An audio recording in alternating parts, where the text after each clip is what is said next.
Hello students, in this lecture we are going to study the supervised machine learning algorithms. In the last lecture we had talked about how the supervised machine learning algorithm works. So, in this lecture we are going to talk about the different algorithms in the supervised machine learning category. So, supervised machine learning, as discussed, is a type of artificial intelligence algorithm that involves training a model on a labeled data set, and during this training the system learns and then it makes predictions or decisions based on the input data. The word supervision in the supervised machine learning algorithm actually refers to the process of providing algorithm with examples of input and their corresponding output. This allows the algorithm to learn from this labeled data set, and then once it has learned, it can make accurate predictions on new and unseen data. So, in this lecture we are going to talk about the supervised machine learning, the different types of the data, different types of supervised machine learning algorithms like linear regression, which is simple and multiple, the assumptions of the linear regressions, the classifications algorithm like logistic regression, support vector machine, and lastly we will discuss the difference between the regression and the classification task. As discussed in the previous lecture, supervised machine learning algorithm undergo training and testing phases. These two phases are very important in the entire learning process. These phases are used to develop and evaluate the performance of machine learning model. Let us look into both of these phases in little detail. Training phase. In training phase, machine learning model learns from the labeled data. And what do we mean by the labeled data? It is input output pairs, that is, we are feeding the machine with input as well as the output. Model then tries to identify patterns and relationship in this input and output data. The training data consists of input features, and these input features are known as independent variables, and the corresponding output label is known as dependent variable or target values. During training, the model learns and it adjusts its internal parameters based on input output pairs in the training data. The objective is to minimize the error in the model. This process of adjusting model's parameter is commonly termed as fitting the model, and this model is fit with respect to the data. The goal is to make model generalize well to unseen data, meaning it should be able to make accurate predictions on a new previously unseen examples. The training phase continues until the model performance on the training data reaches a satisfactory level, or until a predefined number of iterations, which are also known as epochs, are completed. So, that was an objective of a training phase. So, in testing phase, the trained model is evaluated on a separate data set. That data set was not fed during the training phase. It is a new data set, it is an unseen data set which the model has never seen. This test data contains input samples or the features, but it does not include the corresponding output values. The labels are withheld, they are not shown, so that it is able to assess the model's generalization ability. When the unseen data is fed, the model performance becomes critical, how it is performing. So, model's prediction on the test set are compared with the actual values or the actual labels to measure the performance. So, basically in testing phase, we are checking the performance of the model by comparing the predicted value and the real value or the actual value, predicted value and the actual value. So, in machine learning, whenever the data is fed into the system, there are various types of data.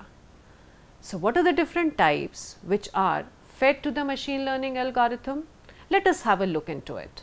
There are different types of data, and choice of this data have a significant impact on the effectiveness and performance of the machine learning models. Here are some of the common data types which are used in machine learning algorithms. The very first type is numeric data. We all know numeric data means the numeric values, which can be further classified as continuous data or discrete data. Continuous means that it represents the measurement that can take real values within a range. Examples are the way we measure age of an individual, the height of an individual, temperature of an object and time. Another category of data is in numeric data is discrete. Discrete data represent whole numbers or counts, and it can take only some specific values. For example, if we want to store the number of children in a family, this will have fixed number of values. Another example is number of items purchased from a shop or number of classes taken. All these values, they fall under the discrete category. Another type of data is categorical data. Categorical data that falls into the distinct categories or the group. It can be nominal or ordinal. And how do we differentiate between nominal and ordinal? Nominal data has categories that has no order specified. For example, if we include colors or genders like male and female, different countries' name that are exist in a data, that is also an example of nominal data. There is no specific order. On the other hand, ordinal data has categories with meaningful order, or there is some ranking. For example, if we are capturing the responses from a survey, then that responses may have a field like poor, average or excellent. They have an inherent ordering between them. Poor, average and excellent, they come under the ordinal data. Another type of a data which is commonly used by the machine learning algorithm is the text data. Text data is considered to be unstructured text information. It can be articles, it can be essays, it can be reviews which are written by the consumers, or tweets which are written by the end users, or the product descriptions. Techniques like natural language processing, which we discussed in the previous lecture, are used to process and analyze this text data. Once they are processed, once they are converted into a desired format, then they can be fed into the machine learning task. Another very meaningful data which is commonly used is image data. Now, image data represents the visual information, and what information is captured from the image? We all know that image is stored in the form of pixels. So, these pixels are captured from the image and they are taken as a feature, and then they are fed to the machine learning algorithms. One of the algorithms like convolution neural network, popularly known as CNN, is commonly used to process the image data, and then the applications like object recognition, identifying different objects in a picture, these type of an applications are built on such models. There are various machine learning algorithms, and models are suited to handle the specific data types. Data needs to be pre-processed before they are fed, which this field is also known as feature engineering techniques. What they do is they convert the data into a proper format, and these formats then can be fed to a model training or training a machine learning model. The text and the image data cannot be directly fed, so they need to be converted into a prescribed format or into an effective format which can be understood by the system. Next, let us try to understand what are machine learning, what are various supervised machine learning algorithms. Supervised machine learning algorithm actually fall into two major classes. One is regression and the other is classification. Linear regression is one of the very popular regression techniques. The goal in the linear regression is to predict a continuous numeric value. Let us take an example. For example, we are building a model and we want to predict the price of a car. Because price is a continuous variable, it is having a real values, the linear regression will be implemented in such cases. What does linear regression does? Actually, it tries to find a linear relationship between the input value and the target value. Another type of supervised machine learning algorithm is logistic regression. Logistic regression is commonly used for classification purpose, and that too a binary classification. That is, when a target or output variable has only two classes like yes or no, true or false. So, basic principle behind logistic regression is that it tries to find out the probability of a data point belonging to one of the classes. Another popular supervised machine learning algorithm are decision trees. Decision trees are versatile algorithm and it is used for both regression task as well as classification task. What do they do with the data? They actually take the data and recursively split the data into smaller subsets based on the feature values, and then the predictions are made. Another very important and popular class of supervised machine learning algorithm is random forest. Random forest, it actually is an ensemble technique that uses multiple decision trees. Like in decision tree, one tree is used to make a decision. In random forest, multiple decision trees are assembled and their decisions are actually clubbed or combined to take a total decision or a final decision. Because it is a combined effort, accuracy of this particular algorithm is better than the decision trees. Next, another popular class of supervised machine algorithm is support vector machine. This is also used for both classification as well as regression task. But majorly or initially SVM was introduced for a binary classification task. Binary means again here the output will have two type of output variable will have two type of values, yes or no, true or false. So, what does SVM does? It separates the data points belonging to different classes in such a way that it identifies the margin which is maximum between the two classes.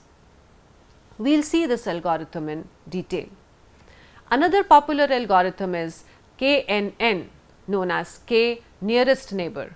It is very simple algorithm and again it is used for both classification as well as regression. What it does?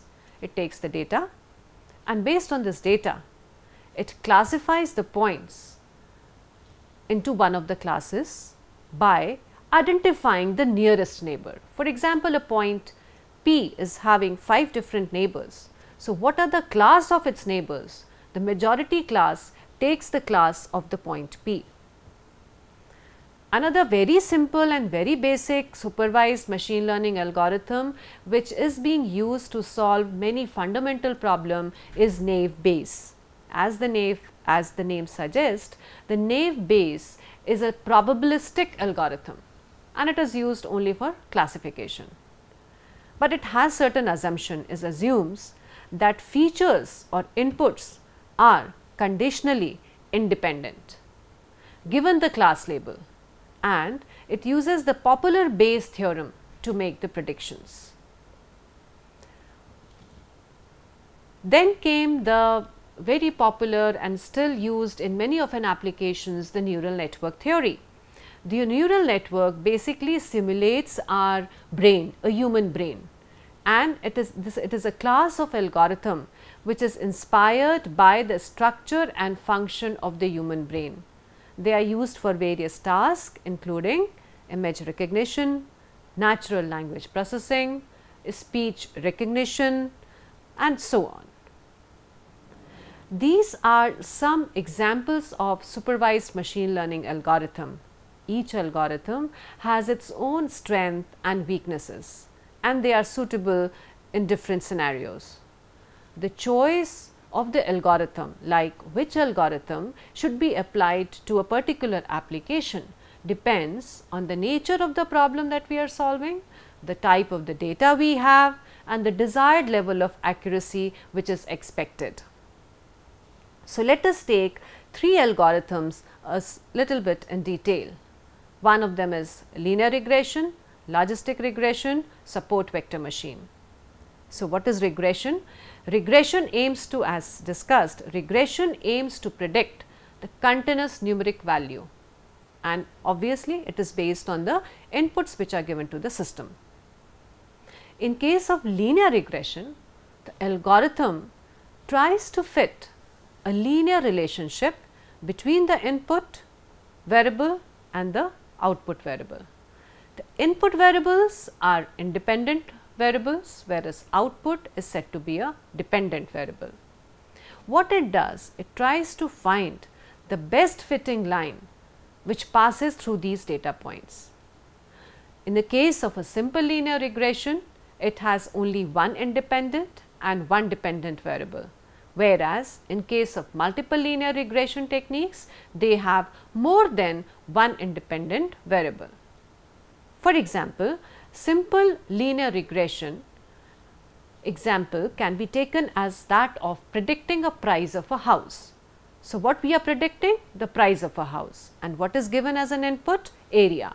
So, we have one input, one output, one independent and one dependent variable. Let us take an example of multiple linear regression. Again, if we want to predict the price of a house, that will be the output or dependent variable when area, location, number of floors, rooms, etc. are given. So, not one, but we have 4 different input variables.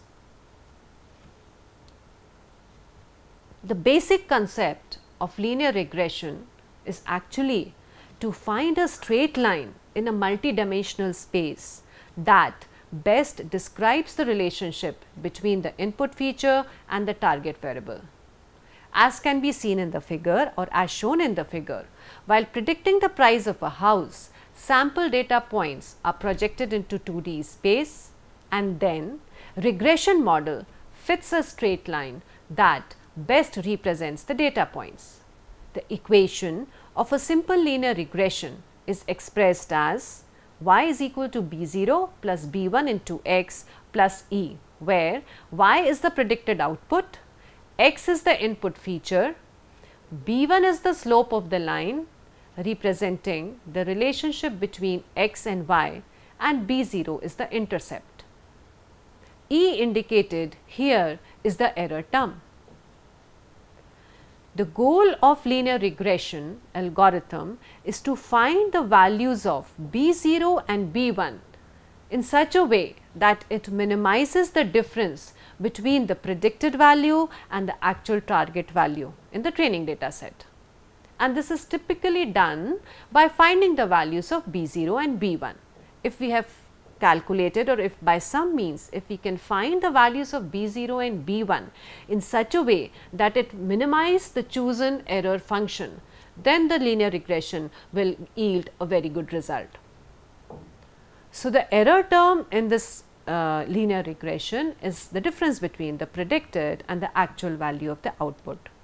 It is observed in the diagram that linear regression fits the line as the best possible solution. However, observed data points may not exactly lie in this line. So, difference between them is termed as an error term, and the objective of the linear function is to minimize this error. So, let us more elaborate on what error function is. And there are various ways in linear regression to find out the error, that is a difference between predicted and the actual output. One of them is sum of squares of residuals. What it is? For every data point we find the difference, we square them and we add up them together, and that is said to be the sum of squares of residual. The method of least square chooses the lines parameters b0 and b1 and make them in such a way that SSR, that is sum of square of the residuals, is as small as possible. Once b0 and b1, that is intercept and the slope, are known, then output can be predicted for any input output pair like xi and yi using the formula which is given here. Linear regression is very simple, it is very predictable algorithm and it is very effective. It finds the relationship between the input and the target variable, and it is able to do this only when the relationship is linear, hence the name linear regression. There are other variations of linear regression such as multiple linear regressions, and this multiple linear regression can handle multiple input features, and the formula for finding out the equation or for fitting the line in the case of multiple input feature is given as here. As we can say, the formula y0 is equal to b0 plus b1x plus b2x2 and so on and so forth. The objective in the case of multiple linear regression is to find out these coefficients b0, b1, b2 and bn in such a way again that the error function is minimized. So, what is the objective in the case of multiple linear regression? Multiple linear regression tries to learn the parameter theta, which is a group of these bi's values or the coefficients or the parameters.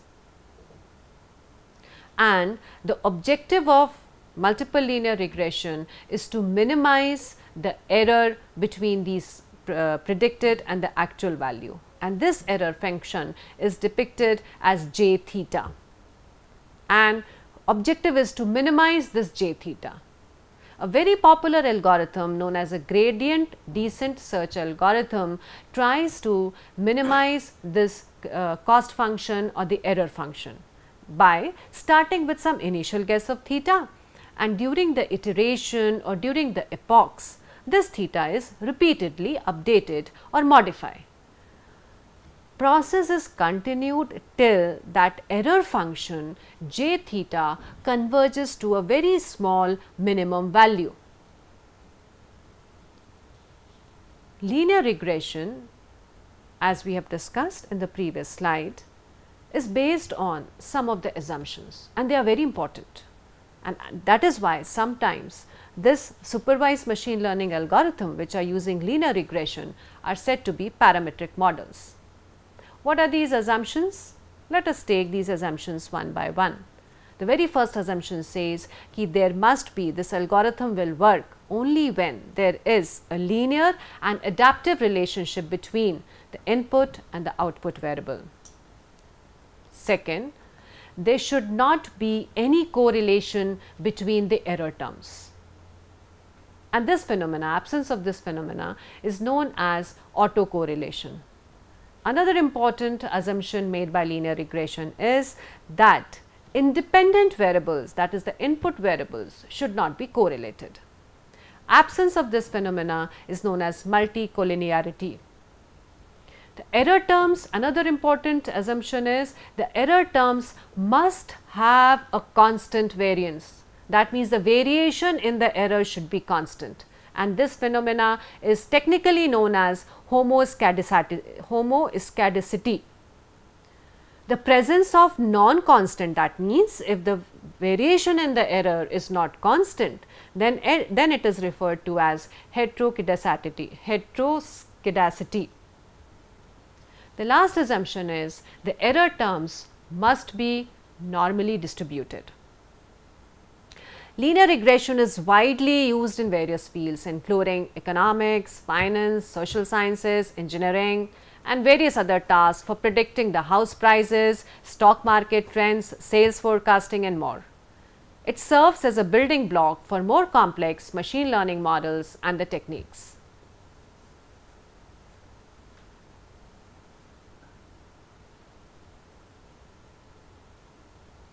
Now, let us look into the another type of supervised machine learning task, which is a classification task. A classification task does not take a continuous variable, instead it takes a categorical variable as an output. When we talk about the categorical variable, that means the output variable must belong to one of the classes. It can be binary, that means 2 output, yes, no, true or false, or it can be more than that.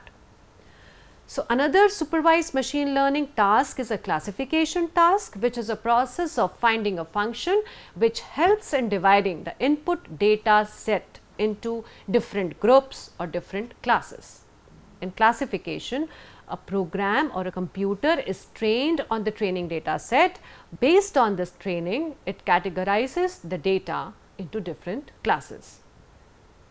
For example, if you remember, in the last lecture, we have taken an example of email. Email spam detection is a very good example of classification, a binary classification. Objective of classification is to find a decision boundary, that is a boundary which will divide data points in a multidimensional space into different classes, as it is depicted in the figure. Let us now look into some of the classification algorithms. Some of the popular classification algorithms are logistic, support vector machine, decision trees, random forest, naive Bayes, etc. Some of these they also support regression task. Now, let us take a logistic regression as a classifier. So, what is logistic regression? It is a probabilistic model. And what does it do? It predicts the categorical dependent variable using a set of independent variables. The output here must be discrete or categorical. And what model does? It gives a probabilistic value. What is the probability that this input will lie in class 1 or in class 2? The working of logistic regression is somewhat similar to linear regression, but objective is very much different. Linear regression is used for solving regression problems, whereas logistic regression is used for the classification task. Instead of fitting the straight line equation in the given input data points, logistic function is used to classify the data, classify the values which lie between 0 and 1. It represents what is the likelihood of an outcome, as it gives the probability of an input value being belonging to one class or the other. A threshold of approximately 0.5 is used, which is a midpoint between 0 and 1. Any value below 0.5 will belong to one class, above 0.5 will belong to another class. So, logistic regression is a type of a statistical regression analysis used to predict the probability of a binary outcome, such as whether an event will occur represented as 1 or it will not occur represented as 0. The dependent variable in logistic regression follow a sigmoidal curve, which allows model to output probabilities between 0 and 1. As said earlier, threshold value like 0.5 is used. Above 0.5 is one class and below 0.5 is another class. The logistic function, also known as sigmoid function, is mathematically defined as given in the equation. Here, Z represents a linear combination of the predictors or the coefficients. The equation for the logistic regression is typically expressed as this, where B0, B1 are the coefficients and probability of predicting the value y is the probability of the dependent variable y being 1, given the values of the independent variable x. B0 is the intercept term and B1, B2, Bn are the coefficient which are associated with the independent variables, input variables x1, x2 and so on. The logistic regression model is trained using a method known as maximum likelihood estimation, where the model aims to find the coefficient which will maximize the likelihood of observing the actual outcomes given the input data. Once the model is trained, it can be used to predict the probability of binary outcome for any new data points.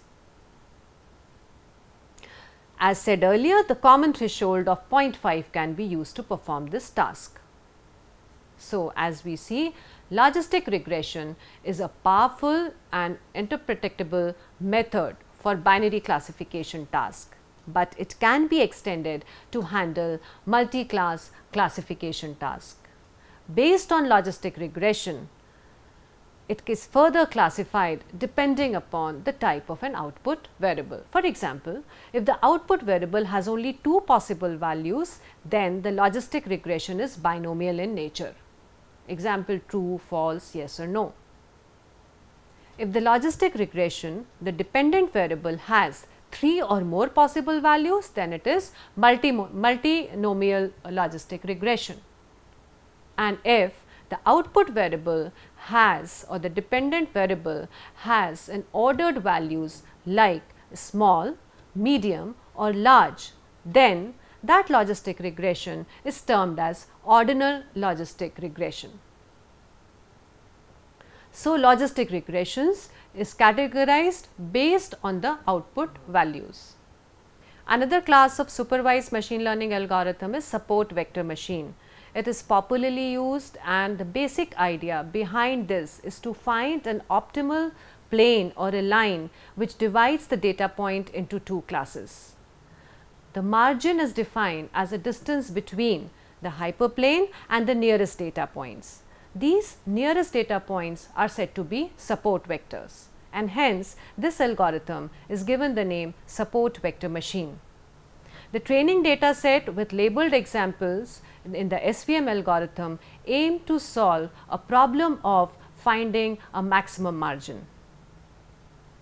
Let us try to understand SVM with the help of example. As we can see in the figure, the two data points, two classes depicted by blue and green, and we are using two features x1 and x2.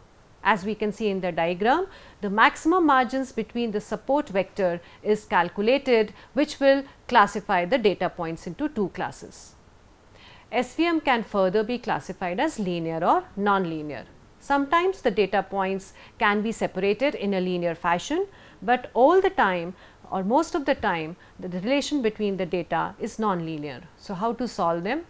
What SVM does is it uses kernels or the functions to handle the nonlinear data.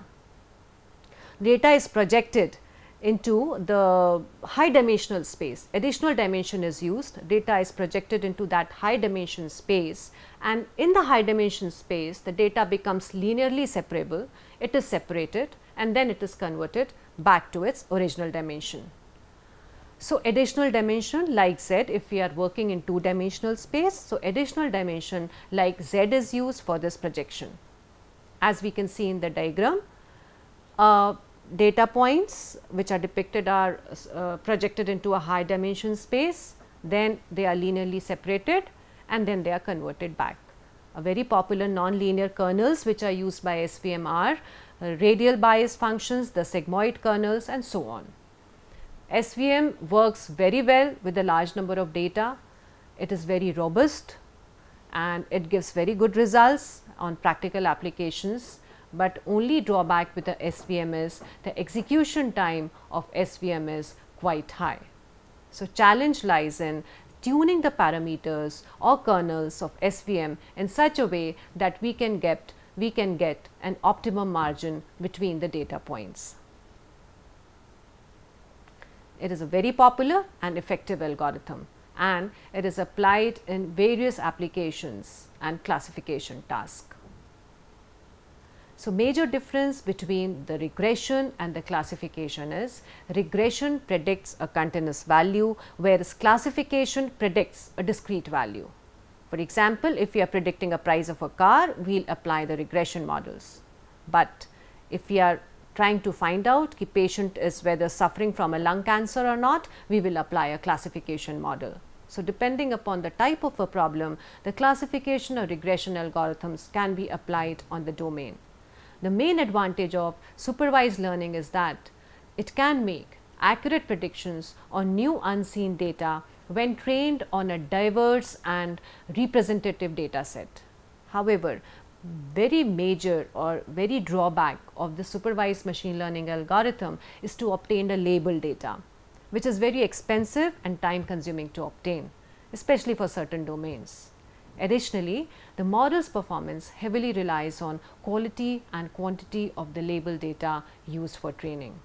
In this lecture, we have seen the concept of supervised machine learning algorithm, the classification, the regression task. We have also seen how linear regression is used to predict the continuous values and how logistic and SVM are used for classification. I hope you enjoyed listening to these lectures. In the next classes, we will continue with the evaluation of these supervised machine learning algorithm. Thank you.